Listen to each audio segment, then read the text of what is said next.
বগুড়ায় জন্ম শহীদ জিয়াউর রহমান। নামটা শুনলে শহীদ শব্দ আগে আসে। কি কথা বললেন না কেন? বগুড়ার নাম বাংলাদেশে কেউ যদি নাও জানে, অনেকে জানে, সবাই তো এটাকে চেনে শহীদ জিয়ার কারণে। ওনারে ওইভাবে মারা ঠিক হয়নি, হয়তো অন্যভাবে মারা। আমি সেই দিন ময়মনসিংহ জেলাম, একজনকে বললাম, আপনি কোনোদিন শুনেছেন যে শহীদ শেখ মুজিব? শহীদ বললে আরো গোনা হবে, কারণ শহীদ এই শব্দটা এত দামি, আল্লাহ যেখানে সেখানে লাগান।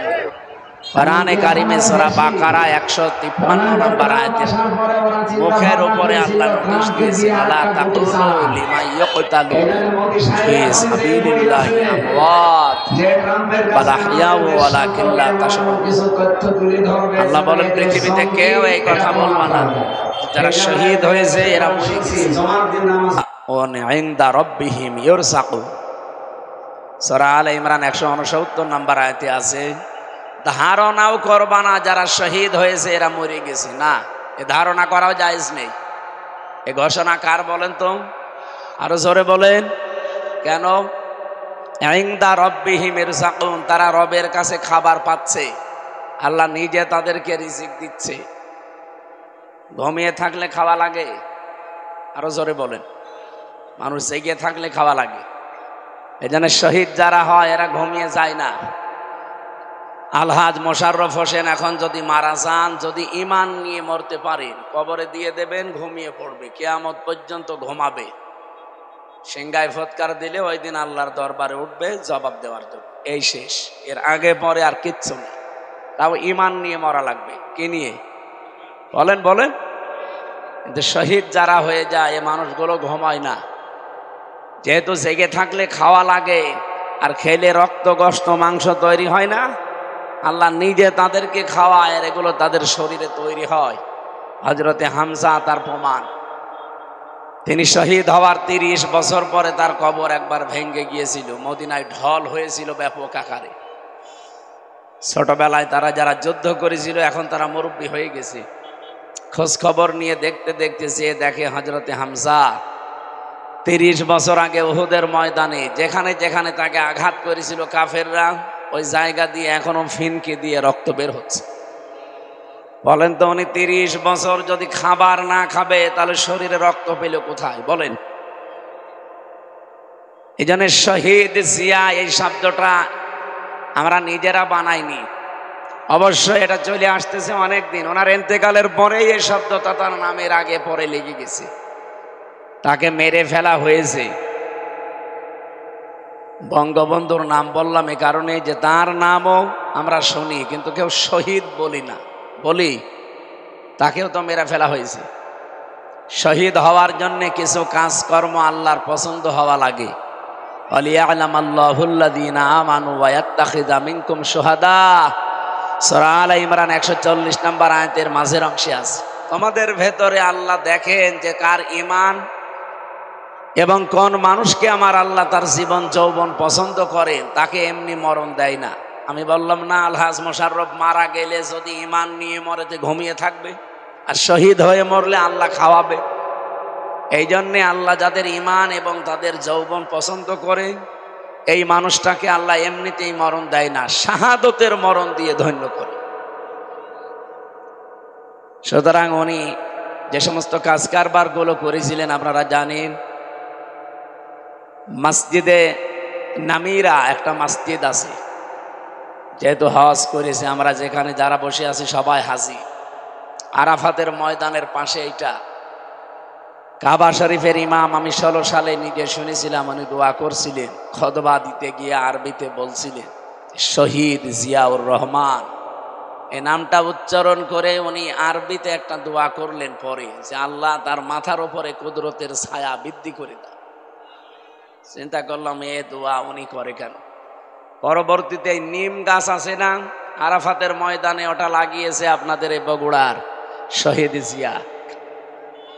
যেহেতু লক্ষ লক্ষ মানুষেরা এই নিম গাছের ছায়া পায়, আমি নিজেও তো বসেছিলাম। কি শান্তি ওই জায়গায়! বিশাল এরিয়া পড়ে আছে, হাজার হাজার লক্ষ লক্ষ গাছ লাগিয়ে উনি অমর হয়ে আছেন। আজ শুধু বাংলাদেশের হাজি, সারা বিশ্বের যত হাজি যায় সব ওই নিম গাছের নিচে। আমরা যেহেতু চিনি জানি তার নাম, এই জন্য দোয়া করি। অন্য দেশের লোক কি দোয়া করবে? তারা ওই যে ওখানে লেখা আছে সাজারাত জিয়া, আমরা নিম গাছ বলি, ওটা জিয়া গাছ বলি। দোয়া করে এই বলি, আল্লাহ এই ছায়াটা, এই মরুভূমির ভেতরে উত্তপ্ত জায়গা যেখানে 42 এমনকি 45-50 ডিগ্রি সেলসিয়াস চলছে, মাটি পুড়িয়ে মনে হয় তামা হয়ে যায়, এই রকম জায়গায় একটু যদি ছায়া পায় কত শান্তি লাগে জানেন?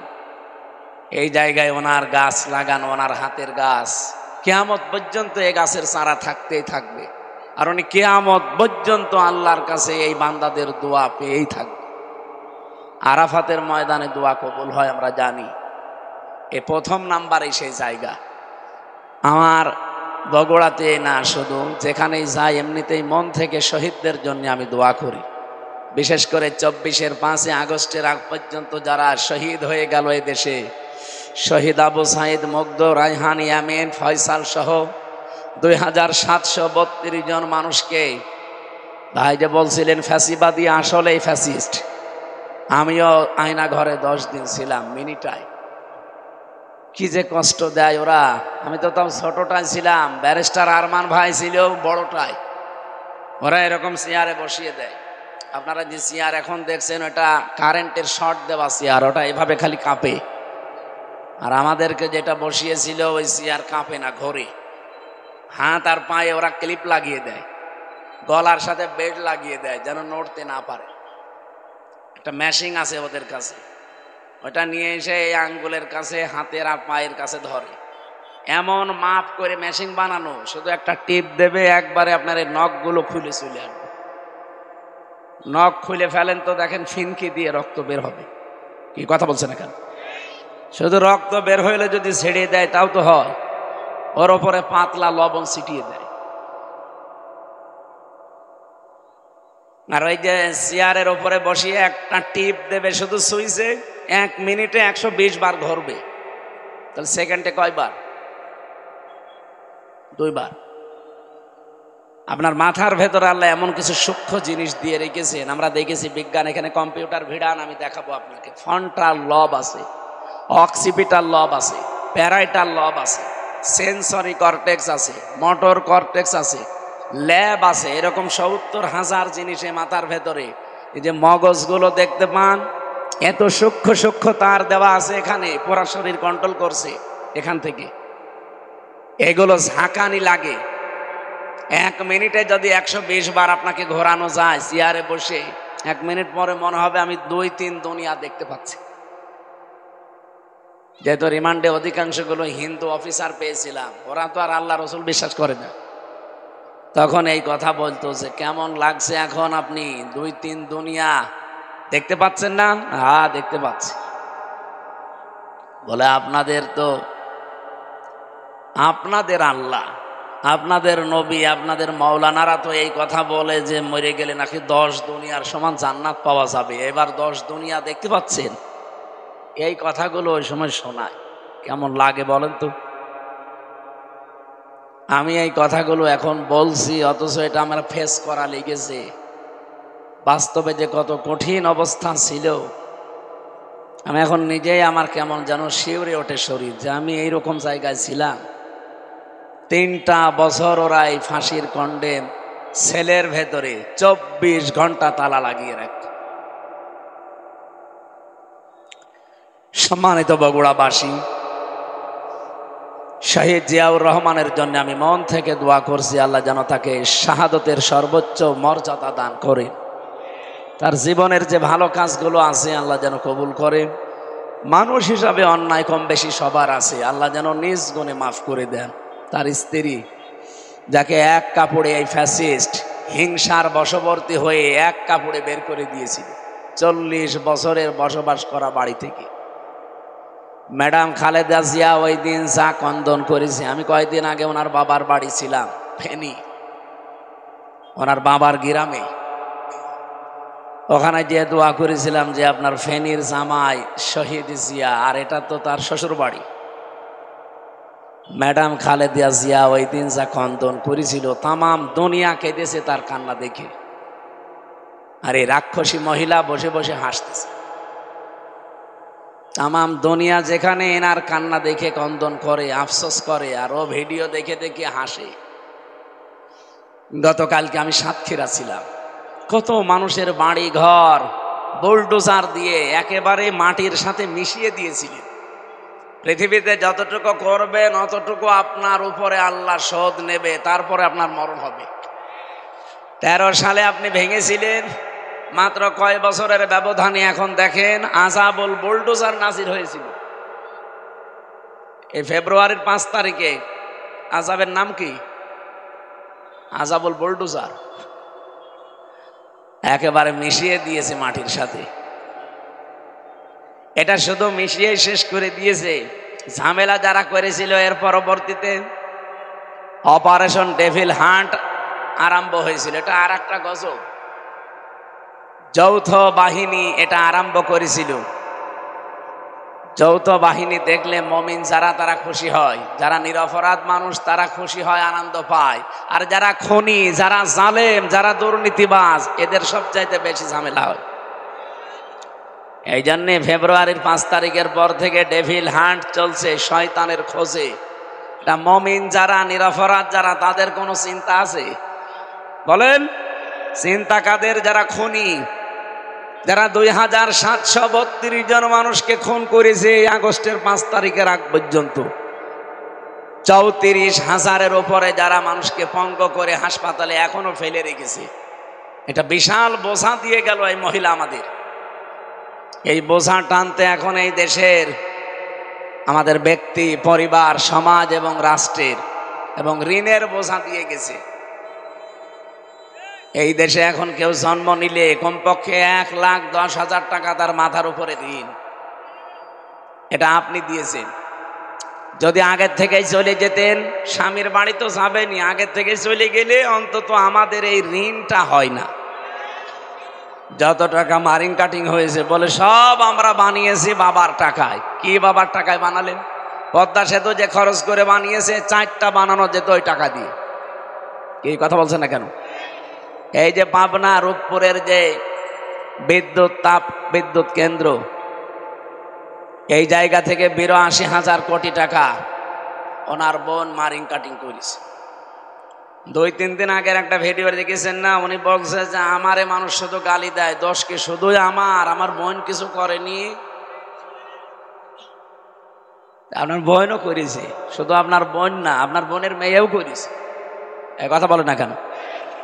শেখ পরিবারের একটা মানুষকে দেখান, ওদেরকে যে মানুষ ধোয়া তুলসী পাতা বলে, একটা মানুষকে দেখান যে তার গায়ে কোনো কাদা নেই।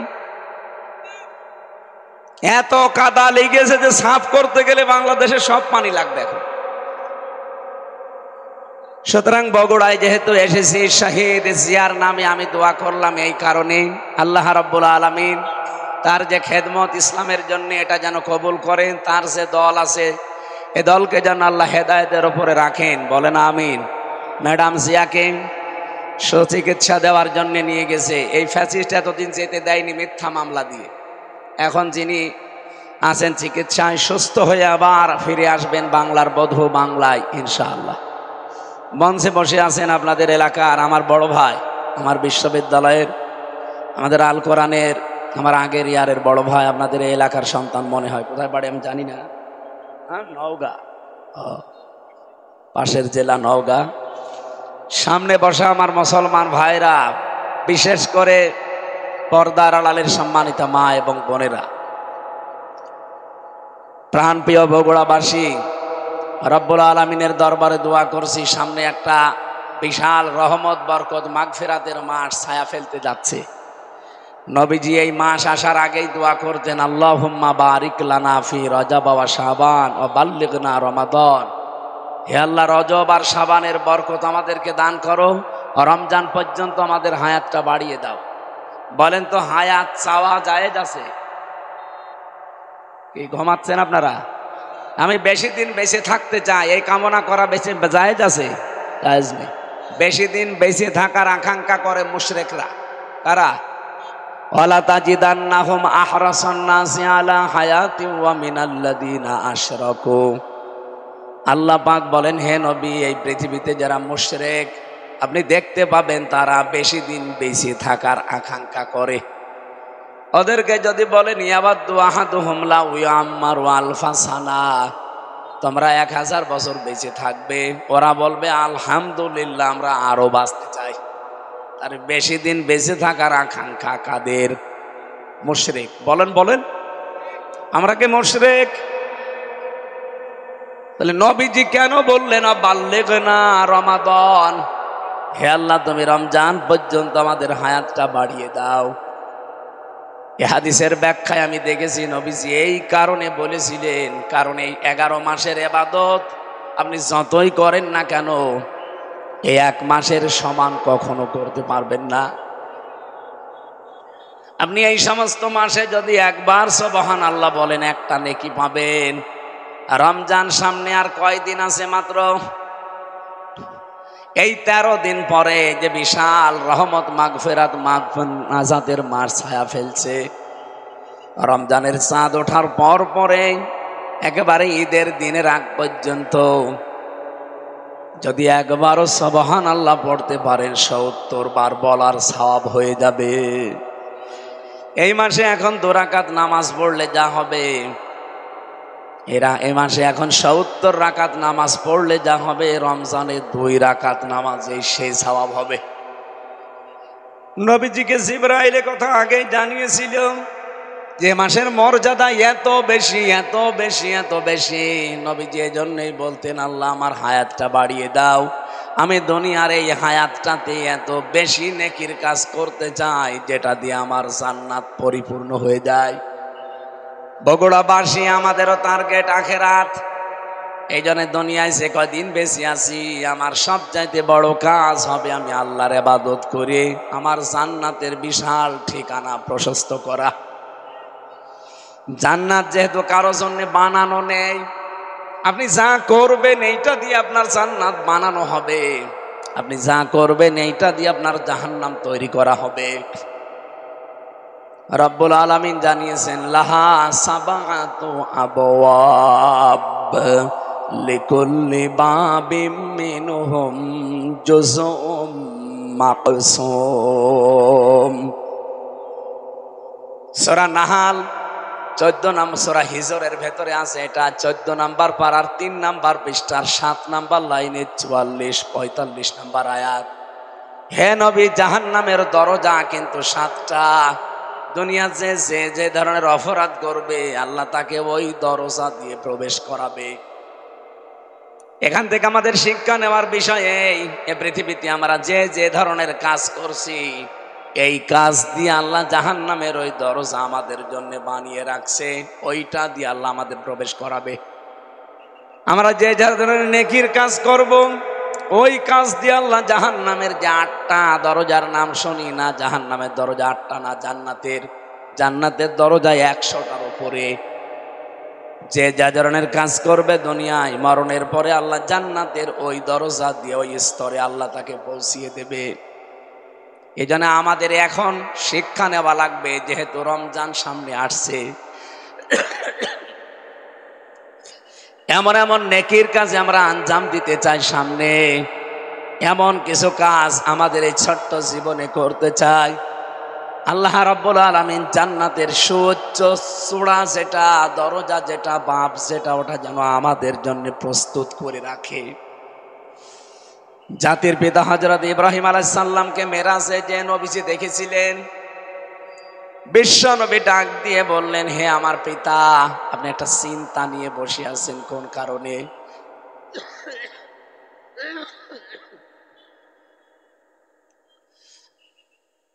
আমাদের জাতির পিতা যিনি হযরত ইব্রাহিম আলাইহিস সালাম, এটা আমার আল্লাহর বানানো, আর আমাদের বানানো যেটা ওটা তো এখন ভেঙে চুরে শেষ। আল্লাহ পাক হযরত ইব্রাহিমকে জাতির পিতা বানিয়েছিলেন। তিনি নবী মুহাম্মদুর রাসূলুল্লাহকে ডাক দিয়ে বললেন, হে আমার সন্তান, আমি যে বসে আছি কেন জানো? এই যে জান্নাত দেখতে পাচ্ছ, এই জান্নাতটা ফেরেশতারা বানাচ্ছিল। কেউ 2 তলা 3 তলা 4 তলা বানিয়ে বসে আছে আর কাজ করে না। এই জান্নাতটা যার জন্য বানাচ্ছিল ওই লোকটা আগে ভালো ভালো কাজের আঞ্জাম দিত, নেকির কাজ করত। এই জন্য ফেরেশতাদের হাতে ইট বালি খোয়া এগুলো আসতো, ও জান্নাত বানাতেই থাকতো। কিন্তু লোকটা এখন ভালো কাজ করা ছেড়ে দিয়েছে। এই জন্য ফেরেশতাদের হাতে আর ইটও আসে না, বালিও আসে না। কি দিয়ে ফেরেশতারা জান্নাত বানাবে? দেখো বসে আছে। তোমার উম্মতদেরকে ফিরে যে বলবে জান্নাতের মাটি কিন্তু বড় উর্বর। দুনিয়ায় যেই কয়দিন হায়াত আছে তাদের, তারা যেন এমন এমন কাজ করে যে তাদের জান্নাতটা যেন কমপ্লিট থাকে। বলেন সুবহানাল্লাহ। বগুড়াবাসী এমন কোন কাজ যদি আমরা করে যাই যে একতলা হওয়ার পরে লিনটেন পর্যন্ত উঠে বসে আছে, আমার আর কাজ কারবার নেই, আমি ভালো কাজে আঞ্জাম দিতে পারি নাই, মরে গেলাম। আল্লাহ যদি জান্নাত আমারে দেয়ও, যে দেখবেন একতলা হয়ে আছে আর একতলা ছাদ নেই, ভালো লাগবে? যেহেতু চোখ বন্ধ হওয়ার পরে আর কোনো ভালো কাজ করার সুযোগ, আরো জোরে বলেন। এই জন্য যতটুকু হায়াত আছে এর ভেতরে এমন কাজের আঞ্জাম দেওয়া লাগবে যেন অল্প কাজে বেশি নেকি পাওয়া যায়। এই জন্যেই নবীজি বাল্লিগনা রমাদান, যে আমাকে রমজান পর্যন্ত হায়াত পৌঁছিয়ে দাও, আমি এমন কিছু কাজ করতে চাই যেন আমার জান্নাতটা কমপ্লিট থাকে, আনকমপ্লিট না হয়। বলেন সুবহানাল্লাহ। এই জন্য আমরাও রমজান পর্যন্ত হায়াত চাচ্ছি। এই রমজানে গুরুত্বপূর্ণ কিছু জিনিস আমরা সামনে নিয়ে আসতে চাই। রমজানের ভেতরে 21 থেকে 29 বেজোড় রাতগুলোতে আল্লাহ রাব্বুল আলামিন গুরুত্বপূর্ণ কিছু সিদ্ধান্ত নেবেন। ফিহা ইফরাকু কুল্লু আমরিন হাকিম। আল্লাহ পাক বলেন এই গুরুত্বপূর্ণ কিছু সিদ্ধান্ত এই রমজান মাসে আমি আল্লাহ নিতে চাই। এদিকে তাকান। এই যে রমজান মাসে যেখানে কোরআনে কারীম নাজিল করেছেন আল্লাহ, আমরা জানি সবে কদরে এটা, আর সেই আয়াতই আমি পড়েছি, ইন্না আনজালনাহু ফি লাইলাতিন মুবারাকাহ। অবশ্যই আমার এই কোরআন আমি একটা বরকতময় রজনীতে নাজিল করেছি। ইন্না কুন্না মুনজিরিন, অবশ্যই আমি আল্লাহ নিজেই এর সতর্ককারী। বলেন সুবহানাল্লাহ। এটা বাংলা অর্থ বললাম, এবার আমরা তাফসিরে যাচ্ছি। সূরা দুখানের আয়াত। কোন সূরা? এটা ক্লাস চলছে, জবাব দেন কোন সূরা? দোকান মানে ধোয়া। দোকান মানে কি? তার মানে বাংলায় যেটা, এই যে বিড়ি, বিড়ির নামেও একটা সূরা আছে। বিড়ি যারা খান তারা এখন চিন্তা করবেন যে কোনো অসুবিধা নেই, আমার নামে সূরা আছে। সূরা দোকানের ভেতরে 3 এবং 4 নাম্বার আয়াতে আল্লাহ প্রথমে কোরআনে কারীমের কিছু মর্যাদার কথা তুলে ধরেছেন। হামিমুল কিতাবিল মুবিন। হামিম এটা নবীজির নাম, কোন তাফসীরে আছে। অল কিতাবিল মুবিন, স্পষ্ট কিতাব, এর কসম আল্লাহ দিয়ে জানিয়েছেন ইন্না আনজালনাহু, অবশ্যই আমি আল্লাহ এটা নাজিল করেছি। তাহলে এটা নাজিল কর্তাকে? আরো জোরে বলেন। কোরআনে কারীমের 6666টি আয়াত এটা প্রসিদ্ধ, 6236টি আয়াত এটা বিশুদ্ধ। দুইটাই ঠিক আছে। এই যে 6666টি আয়াত এটা দুনিয়ায় তৈরি হয়েছে। ভাই আপনারা ঘুমাচ্ছেন? এটা দুনিয়ায় তৈরি হয়েছে। আল্লাহ বলেন এটা আমি নাজিল করেছি। তার মানে নাজিল হয় কোথা থেকে? উপর থেকে। এই যে লোহা দেখতে পান, এই লোহাও কিন্তু দুনিয়ায় তৈরি হয়নি, লোহাও আল্লাহ নাজিল করেছেন।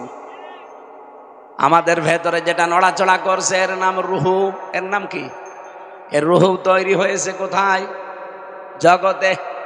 এই দুনিয়াতে রুহু তৈরি হয় না। এই পৃথিবীর যা যা এখানে তৈরি হয় তার খাবারও এখানে আল্লাহ উৎপাদন করে দিয়েছেন। আমাদের শরীরটা যেহেতু বানানো হয়েছে মাটির নির্যাস দিয়ে, এই জন্য মাটির ভেতর থেকে সব খাবার এই শরীরের জন্য প্রযোজ্য। কিন্তু রূহ, লোহা, কোরআনে কারীম, এই যে বৃষ্টির যে পানি নাজিল হয়, এগুলো কিন্তু দুনিয়ায় একটাও তৈরি হয় না, সব তৈরি হয় আকাশ থেকে, ওখান থেকে পড়ে। এই জন্য এখানকার যা কিছু লাগবে সব আসমান থেকে আল্লাহ পাঠিয়েছেন। রুহের কোনো খাবার আপনি দুনিয়াতে পাবেন না। রুহের যত খাবার আছে, শরীরের খাবারের জন্য মাটি দরকার, মাটির ভেতরে উৎপন্ন ফসল আদি দরকার, ফল ফলাদি দরকার। মাটির ভেতরে যা তৈরি হয় সেগুলো দিয়ে আপনি শরীর ডেভেলপ করতে পারবেন।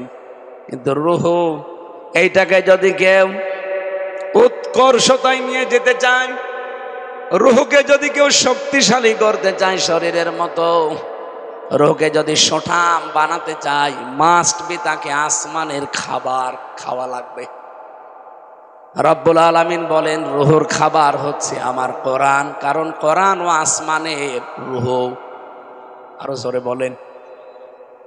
কোরআনে কারীমে জন্য জানিয়েছেন ইন্না আনজালনাহু ফি লাইলাতিন মুবারাকাহ, অবশ্যই আমি আল্লাহ এই কোরআনে কারীম নাজিল করেছি একটা বরকতময় রজনীতে। এই ফি লাইলাতিন মুবারাকার ব্যাখ্যা আমি তাফসিরে ফি জিলালিল কোরআন দেখেছিলাম। মুফাসসির জানিয়েছেন আল্লাহ রাব্বুল আলামিন এই বরকতময় রজনী যেদিন কোরআনে কারীম নাজিল হয়, ওই দিন তিনি এই পৃথিবীর প্রথম আসমানে একটা বিশেষ নজর তার সৃষ্টি জগতের উপরে দেয়। একটু খেয়াল করেন, এমনি আল্লাহর নজর আমাদের উপরে দেওয়া আছে, কিন্তু লাইলাতুল কদর যেটা বলা হয় সবে কদরের রাত, এই কদরের রাতে আমার আল্লাহ যেদিন কোরআন নাজিল করেছিলেন, ইন্না আনজালনাহু ফি লাইলাতিল কদর ওমা আদরাকা মা লাইলাতুল কদর লাইলাতুল কদরি খায়রুম মিন আলফি শাহর তানাজ্জালুল মালাইকাতু ওয়ার রূহু ফিহা বিইذনি রাব্বিহিম মিন কুল্লি আমরিন সালাম হিয়া হাত্তা মাতলাইল ফাজর। আল্লাহ একটা বিশেষ নজর দিয়ে রাখেন, লক্ষ লক্ষ ফেরেশতা পাঠিয়ে দেন, তারা আল্লাহর ইবাদত যারা করে তাদের সাথে মুআনাকা করেন, মুসাফা করেন, তাদের জন্য মাগফিরাতের দোয়া করেন। এখন আমরা বাংলাদেশে একটা ভ্রান্ত ধারণা নিয়ে আসি, অনেকেই মনে করি ইবাদত মানে লাইলাতুল কদর আসবে, লাইলাতুল মেরাজ আসবে, লাইলাতুল বরাত আসবে, আর আমরা নামাজে দাঁড়িয়ে বিশাল বিশাল নামাজ পড়বো, 2 রাকাত করে 1000 রাকাত নামাজ শেষ করে ফেলবো না। ফেরেশতারা এসে দেখে কোন লোকটা আল্লাহর ইবাদতে লিপ্ত আছে। ইবাদত মানে শুধু নামাজ পড়া, রোজা রাখা, কোরআন পড়া, তাসবিহ পড়া না। এ পৃথিবীর সর্বশ্রেষ্ঠ ইবাদত হচ্ছে আপনি মানুষ হয়ে মানুষের উপকার করবেন। কি কথা বলেন? কুনতুম খায়রা উম্মাতিন উখরিজাত লিন-নাস তা'মুরুনা বিল মা'রুফ ওয়া তানহাউনা আনিল মুনকার ওয়া তু'মিনুনা বিল্লাহ। সূরা আলে ইমরানের 110 নম্বর আয়াতে আল্লাহ বলেন, তোমরাই শ্রেষ্ঠ জাতি, শ্রেষ্ঠ উম্মাত, মানুষের কল্যাণের জন্য আমি আল্লাহ তোমাদেরকে বের করেছি। তাহলে আমাদের শ্রেষ্ঠত্বের প্রমাণ হচ্ছে আমার দ্বারা যেন মানুষের কল্যাণ হয়। আর আমরা এমন মানুষ, আমাদের দ্বারা মানুষের কল্যাণ হওয়া দূরের কথা আরো অকল্যাণ হয়। 15.5 বছরে আমার দ্বারা এমন এমন মানুষ জেল খেটেছে যার জীবনে থানার বারান্দায়ও যাওয়া লাগে না। এই কথা বলে না কেন? কিচ্ছু জানে না মনে করেন। ভাই ঘরে ঘুমিয়ে আস, ঘুম থেকে উঠে দেখছি থানার হাজতে। কি গো, আমি কোথায়? জেলখানায়। থানার হাজতে? এখানে কেন? তুই গাছ কেটেছিস। কখন? স্বপ্নে।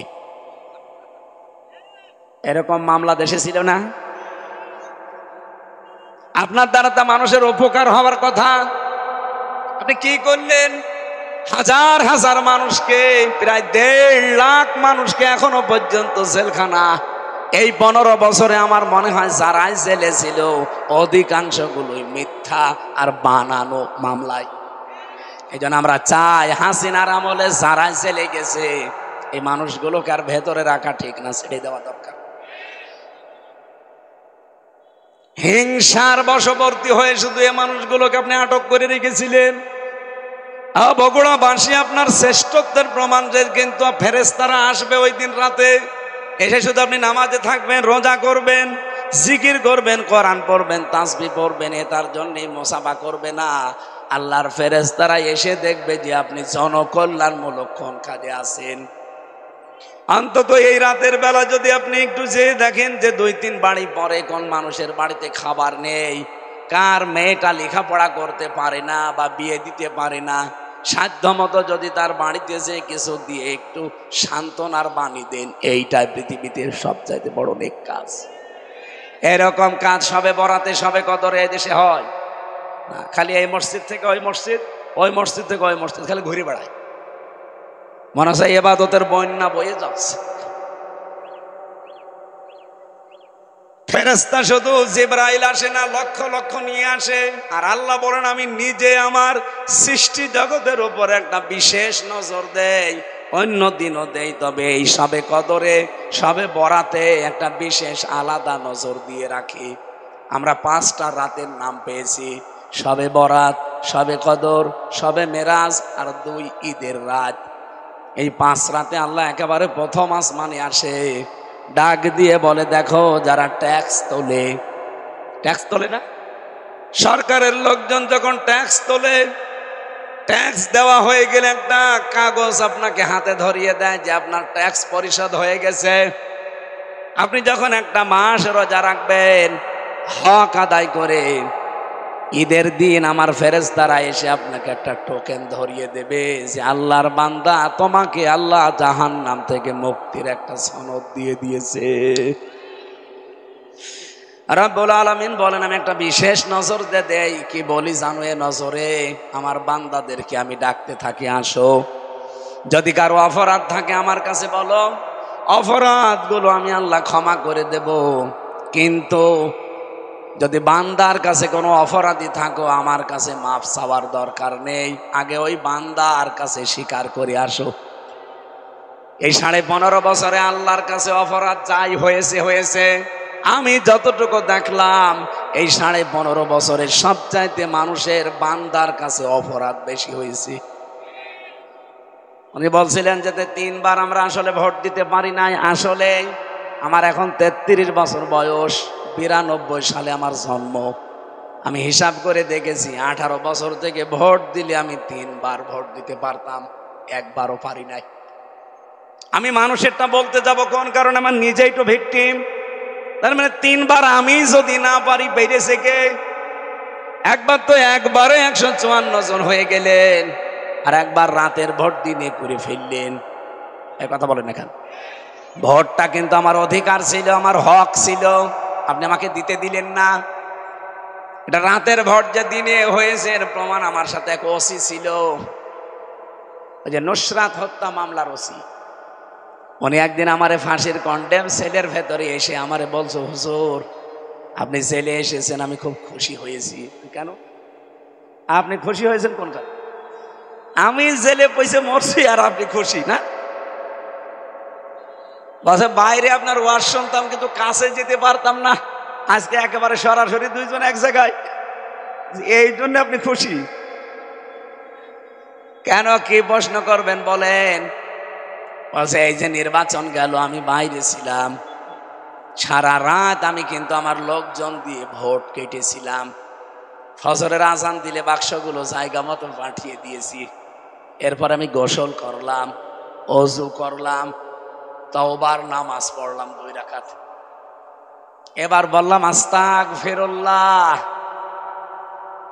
বলছে আমার এই তাওবা কি হয়েছে? বললাম না।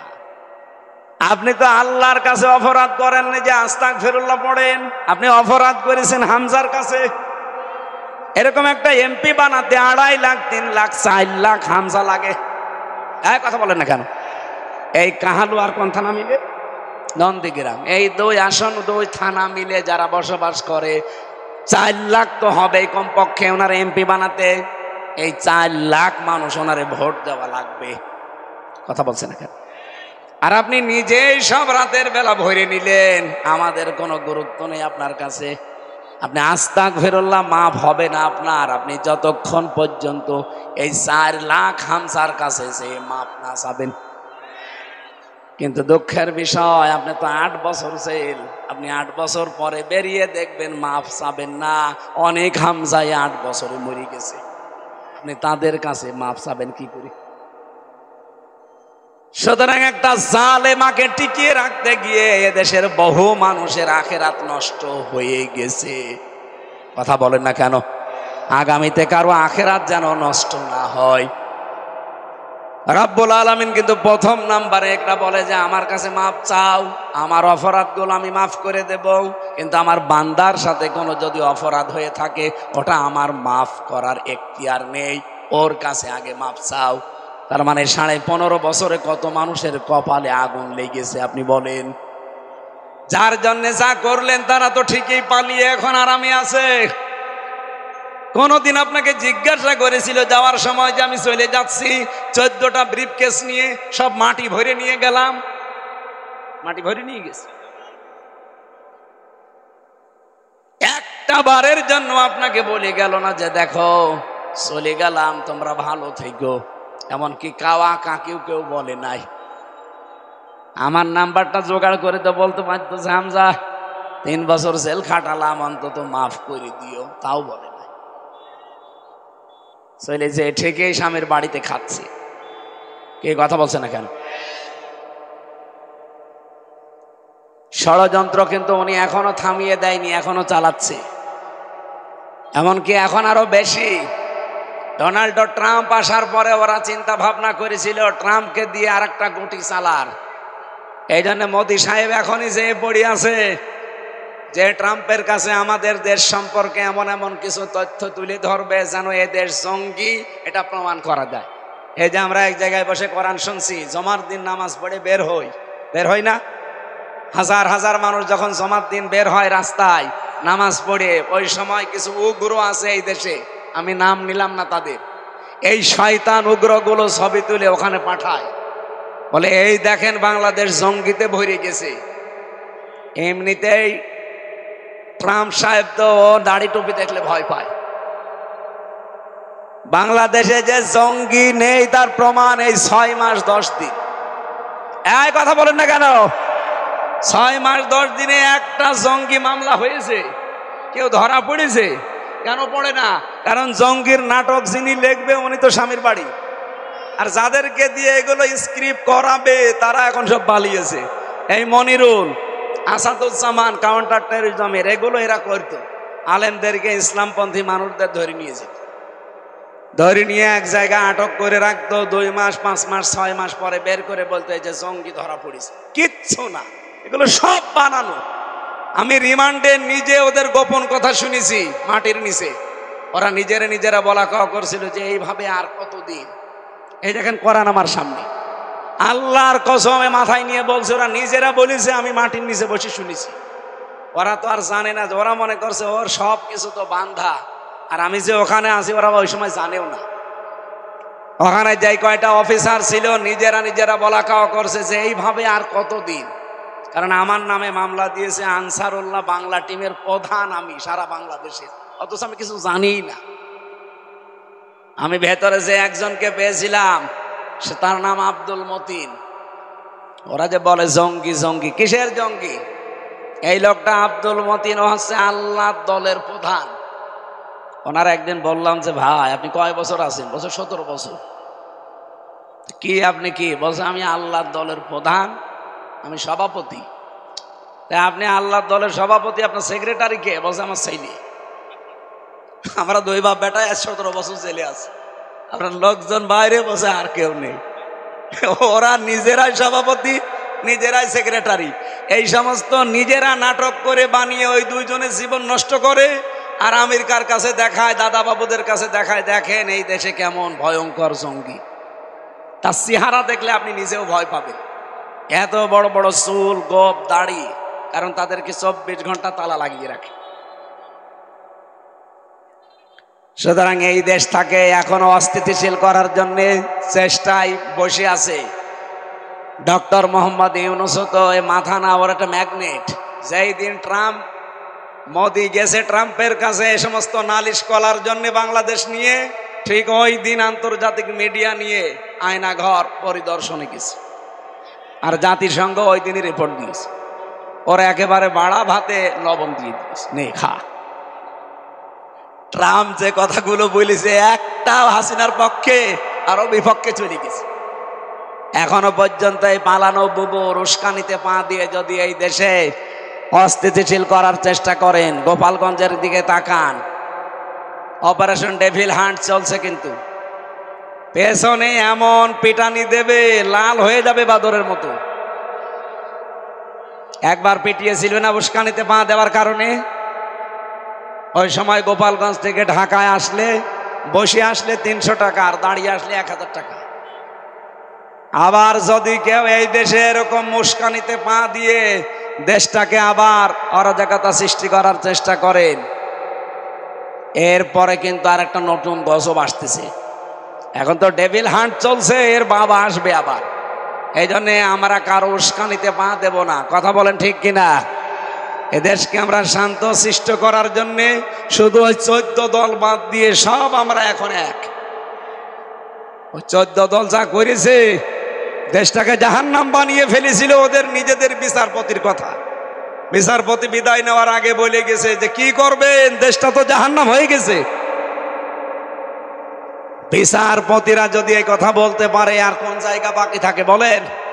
মানুষের সর্বশেষ আশ্রয়স্থল বিচারালয়, আর সেইটাকে ওরা একেবারে নিজের হাতের ভেতরে। একজন মানুষ জামিন নিয়ে বের হবে না, জামিন জজের হাতে নেই, বিচারপতির হাতে নেই, জামিন সব গোয়েন্দা বিভাগের হাতে। আমার মামলার অলরেডি জামিন দিয়ে দিয়েছে, আমি গেটে আসলাম, বলছে না এখনো ক্লিয়ারেন্স হয়নি। আরে ক্লিয়ার কিসের ক্লিয়ারেন্স লাগবে? আদালত আমারও জামিন দিয়ে দিয়েছে। বলে না, এনএসআই, ডিজিএফআই, এসবি, সিটিটিসি, এরপরে 27টা এরকম গোয়েন্দা সংস্থা আছে। এই 27 জন রিপোর্ট দেবে যে না এরে এবার ছেড়ে দেওয়া যায়, বুবুজান বলে দিস, তারপর আপনাকে ছাড়বে, নাই তো গেট থেকে আবার নিয়ে আর একটা মামলা দিয়ে ঢুকিয়ে দেবে। এই চলছিল দেশের অবস্থা। আর বাকি দিক বিভাগগুলো তো বললাম না, এমন কোনো জায়গা নেই যা ওরা নষ্ট করে নাই। এই জন্য আগামীতে আমরা দেশটা এমন ভাবে তৈরি করব, কেউ যেন এ দেশটাকে আর আয়না ঘর বানাতে না পারে। এই কথা বলেন না কেন? মানবতার সাথে যেটা কত বড় মহান কৌতুক আয়না ঘর। আমি 10 দিনে হাফ পাগল হয়ে গেছি। আর যে লোকটা 8 বছর 10 বছর পড়ে আছে, 3.5 হাত এদিকে, এদিকে 1.5 হাত, সামনে একটা টয়লেট দেওয়া, 24 ঘন্টা আপনার পায়ের সাথে চেন বাঁধা থাকবে। আপনি চিন্তা করেন তো, নিজেকে ওই জায়গায় দাঁড় করিয়ে কয়দিন থাকতে পারবেন? এখনো পর্যন্ত অনেকে বলে না বাবু কি করেছে যে ওনার পালিয়ে যাওয়া লাগলো। তোমার সাথে তো করেনি। তোমার বাবারে যদি এভাবে আয়না ঘরে 10 বছর রেখে দিত, তুমি টের পেতে। কে কথা বলে না কেন? এই জন্য যার অপরাধ আল্লাহর কাছে হয়েছে আস্তাগফিরুল্লাহ পড়ে মাপ পাবেন সামনে। কিন্তু বান্দার সাথে যাদের অপরাধ হয়েছে, আগে মাপ চেয়ে যান, তার ক্ষতিপূরণ দিয়ে যান, এরপরে আস্তাগফিরুল্লাহ পড়ে। রব্বুল আলামিন ডাকতে ডাকতে ফজর পর্যন্ত ডাকতে থাকেন। আশ্চর্যের বিষয় হচ্ছে, 2 শ্রেণীর মানুষকে আল্লাহ বলেন আমি আজকে মাফ করি নাই, করবও না। এই 2 প্রকার মানুষ যদি পৃথিবীতে বসবাস যারা করে, 1 নম্বরে যারা শিরিক করে। কি করে? আরো জোরে বলেন। শিরিক যারা করে তাদের কোনো মাফ নেই। আজকে সবে কদরে বলেন, সবে বরাতে বলেন। 2 নম্বরে যারা হিংসুক, বিদ্বেষ রাখে। আর বাংলাদেশে এই 2টা অপরাধী বেশি। কি কথা বলেন এখন? এত হিংসা। ওয়ালা ইয়াজরিমান্নাকুম শানানু কওমিন, 2 জায়গায় আয়াতটা আল্লাহ দিয়েছে কোরআনে। আল্লাহ পাক বলেন সাবধান, হিংসার বশবর্তী হয়ে কোনো ব্যক্তি, কোনো দল, কোনো গোষ্ঠী তাদেরকে জুলুম অত্যাচার করে ধ্বংস করে দিও না। আর এইটাই করা হয়েছে এই 54 বছরে। যার ওপরে হিংসা একবার কারো লেগে গেছে, তার জীবনটা জাহান্নাম বানিয়ে দিয়েছে। এই জন্য সরঞ্জিত বাবু বলেছিল, বাঁকে ধরলে ছাড়ে, হাসিনা ধরলে ও যারেই ধরেছে দেখেন তার জীবন শেষ। ভালো মানুষ কালার করে দিয়েছে, আল্লামা সাইদির মতো মানুষকে ধর্ষণের মামলা দিয়েছে। 50টা বছর কোরআন প্রচার করে বেড়ালো, আর তার নাম দিয়েছে ধর্মীয় অনুভূতিতে নাকি উনি আঘাত দিয়েছে, উনি ধর্ষণ করেছে, মহিলাকে সাজিয়েও নিয়ে এসেছে। অ্যাডভোকেট তাজুল ইসলাম জিজ্ঞাসা করছে, এই মেয়ে মাওলানা সাইদি তোমাকে ধর্ষণ করেছে? বলছে জি হ্যাঁ। তোমার জন্ম তারিখ কত? 1975। ধর্ষণ করেছে কত সালে? 1971। অ্যাডভোকেট তাজুল ইসলাম বলছে, বিচারপতি এই পয়েন্টটা একটু লেখেন, ওর জন্ম 75-এ, ওর ধর্ষণ করেছে 71-এ, এটা কি রুহের জগতে? ওই দিনই তো মামলা ঢিসমিস হয়ে যাওয়ার কথা। এই কথা বলেন না কেন? অথচ না, এইটাই জিয়ে রেখে 13টা বছর তাকে ফাঁসির কন্ডেম সেলের ভেতরে রেখে এই যে শেষে ইমাম আবু হানিফার মতো বিষ প্রয়োগ করে মেরে ফেলল। বাংলাদেশের মানুষ যদি আপনাকে মাফ করে দেয়, যাদেরকে গুম করে রেখেছিলেন 1700 মানুষ, বিশেষ করে আয়না ঘরে, এদের পরিবার জীবনও আপনাকে মাফ করবে না। আমি আমার নিজেরটা বলছি, আমার সবাই মাফ করে দিলেও আমার এই মেয়েটা আপনাকে মাফ করবে না। 1 বছর ওরে রেখে গিয়েছিলাম, 3টা বছর আমি জীবনে ওরে আর দেখতে পারলাম না। আমার 3 বছরে যদি অবস্থা হয়, যে মানুষগুলো 8 বছর 10 বছর 14 বছর কেটে গেছে মাটির নিচে, আপনি বলেন তো তার পরিবার জীবনে আপনাকে মাফ করবে? আপনি আস্তাগফিরুল্লাহ, কিসের আস্তাগফিরুল্লাহ পড়বেন সামনে? এই জন্য অপরাধ যার কাছে, তার কাছে অন্তত ক্ষমা চেয়ে নেন। তার ক্ষতিপূরণ হয়েছে 15.5 বছরে, যা ক্ষতিপূরণ দেন যদি বাঁচতে চান, নয়তো আপনার জীবনও মাফ হবে না। 2 নম্বরে হিংসা যাদের আছে, হিংসা মুক্ত অন্তর তৈরি করা লাগবে সামনে। আমরা অনেকে এখন ওই হিংসায় আছি, আমার হোক, মোশাররফ ভাই যেন না হয়, না আমার হচ্ছে হোক, ওই ভাইয়েরও হোক। আপনার অসুবিধা কি? কারণ আপনিও তো এখানে থাকবেন না, আমিও থাকবো না। কি কথা বলেন না কেন? এখানে যারা বসে আছেন 100 বছর পরে এখানে কেউ থাকবেন? নতুন মানুষ এসে এই জায়গাটা চাষ করে খাবে। আমরা সব মাটির নিচের বাসিন্দা। আমার কি দরকার একটা মানুষের সাথে হিংসা করে কিছু ভালো কাজ যাই করি ওগুলো আগুন লাগিয়ে পুড়িয়ে দেওয়ার? নবীজি বলেন, যাদের ভেতরে হিংসা, এদের নেকির কাজগুলো এমন ভাবে পুড়িয়ে ধ্বংস হয়ে যায়, কাঠে আগুন লাগালে কাঠ যেমন ধ্বংস হয়ে যায়। আর এটার সবচাইতে বেশি আমার মনে হয় বাংলাদেশে, মেয়েদের ভেতরে আরো বেশি। এই কথা বলেন না কেন? সম্মানিত মা মরেনা, না হিংসা বিদ্বেষ এটা দূর করা লাগবে। 2 নম্বরে শিরিক। শিরিককারী যারা, এদেরকে আমার আল্লাহ এই সবে কদরে, সবে বরাতেও মাফ করেননি, করবেনও না। এই জন্য শিরিক যেন এই দেশে না থাকে ভাই। শিরিক বিল জাত, শিরিক বিল সিফাত, শিরিক বিল ইখতিয়ারা, শিরিক বিল হুকুক, 120 প্রকার আসে। আমরা সামারাইজ করে এক কথায় জবাব দিচ্ছি। এইদিকে তাকান। আল্লাহ যেটা পারে ওইটা অন্য কেউ পারে, এই বিশ্বাস করার নাম শিরিক। আর শিরিক যারা করে তারা মুশরিক। আর মুশরিক মরে গেলে বিনা হিসাবে, বিনা বিচারে জাহান্নাম। এ পর্যন্ত বুঝেছেন? বলেন বলেন। তাহলে শিরিক এখন থেকে মুক্ত হওয়া লাগবে না। শিরিকের এক কথায় জবাব কি? আল্লাহ যেটা পারে ওটা অন্য কেউ পারে, এই বিশ্বাস করার নাম কি? সন্তান দিতে পারে কে? আরো জোরে। অন্য কেউ পারে না, কিছু বাবা পারে, কিছু হুজুর পারে। সেদিন ময়মনসিংহে এক লোক এসে আমার বলছে, আমার শুধু মেয়ে হয়, এই আপেলটা পড়িয়ে দিন। আমি কি দিয়ে পড়বো? সূরা ফাতিহা পড়ছি। লোকটা আমার কানের কাছে মুখ নিয়ে বলছে, হুজুর এমন আপেল পড়বেন যেন ছেলে হয়। আমি কি ডাউনলোড করে নিয়ে আসবো ছেলে? আপেল ফেলে দিলাম। হুজুর আপেল ফেলে দিলেন মানে? ফেলে দেবো না, করবো কি? তুমি আমার কানের কাছে মুখ নিয়ে বলো যে এমন আপেল পড়বেন যেন বারবার মেয়ে হয়, এবার যেন ছেলে হয়। আপেল পড়ে যদি ছেলে হইতো, আমার 3টা মেয়ে হইতো না। আমি ম্যাডামরা শুধু আপেল পুরি খাওয়াতাম। এখনো পর্যন্ত অনেকেরই বিশ্বাস আছে না, অথচ আমাদের জাতির পিতা আমাদের শিখিয়েছেন বিয়ের পরে ৮৬ বছর পার হয়ে গেছে, তারপরও কোনো মাজারে কোনো বাবার কাছে গিয়েছে? তিনি বলেছিলেন রব্বি হাবলি মিনাস সালিহিন, হে আল্লাহ আমাকে একটা নেককার সন্তান দান করো। কয় বছর বলেছিলেন? ৮৬। বলেন বলেন, একটা নবী মানুষ, তাও যেমন তেমন নবী না, পাওয়ারফুল নবী। তিনি বিয়ের পরে ৮৬ বছর দোয়া করার পরে আল্লাহ জবাব দিলেন ফাবাশশারনাহু বিগুলামিন হালিম, তোমাকে আমি ধৈর্যশীল সন্তানের সুসংবাদ দিলাম।